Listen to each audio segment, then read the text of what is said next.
సమ్మెను వాయిదా వేస్తున్నట్టుగా ప్రకటించారు. ప్రభుత్వం నుంచి సానుకూల స్పందన రావడంతో జూనియర్ డాక్టర్ సమ్మెను హోల్డ్లో పెట్టారు. స్టైఫండ్ ఆలస్యంగా వస్తోందని సమయానికి ఇవ్వాలంటూ జూనియర్ డాక్టర్స్ సోమవారం డీఎంఏకి సమ్మె నోటీసు అందజేశారు. ప్రభుత్వం స్పందించకుంటే ఇవాల్టి నుంచి సమ్మె చేయాలని నిర్ణయం తీసుకున్నారు. అయితే ఉన్నతాధికారుల నుంచి సానుకూల స్పందన రావడంతో మళ్లీ తదుపరి నోటీసు వచ్చే వరకు సమ్మెను వాయిదా వేస్తున్నట్టుగా తెలిపారు. ఆర్థిక శాఖ నుంచి 2-3 రోజుల్లోనే పెండింగ్ స్టైఫండ్ ను రిలీజ్ చేయాలని డిమాండ్ చేస్తున్నారు జూడాలు. సూపర్ స్పెషాలిటీ సీనియర్ రెసిడెంట్లకు ప్రతి నెల 1,25,000 గౌరవ వేతనం చెల్లిస్తామని ప్రభుత్వం గతంలో ఒప్పుకుందని, దీన్ని అమలు చేయాలని కోరారు. ఏపీ మెడికల్ కాలేజీల్లో తెలంగాణ విద్యార్థులకు 15% రిజర్వేషన్ సాధించాలని, ప్రభుత్వ ఆసుపత్రిలో భద్రతకు భరోసా ఇవ్వాలంటూ డిమాండ్ చేస్తున్నారు.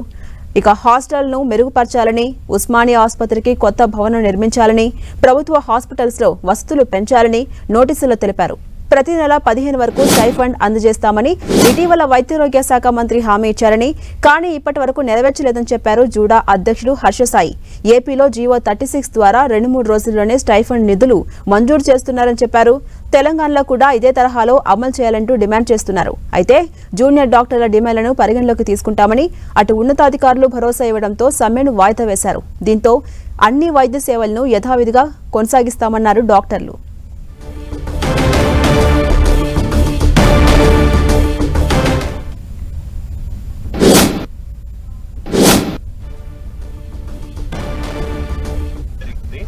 అన్ని విషయాలపై సానుకూల స్పందన తెలంగాణ జూనియర్ డాక్టర్స్ అసోసియేషన్ ఈ రోజు సమ్మె విషయమై పై అధికారులను కలవడం జరిగింది.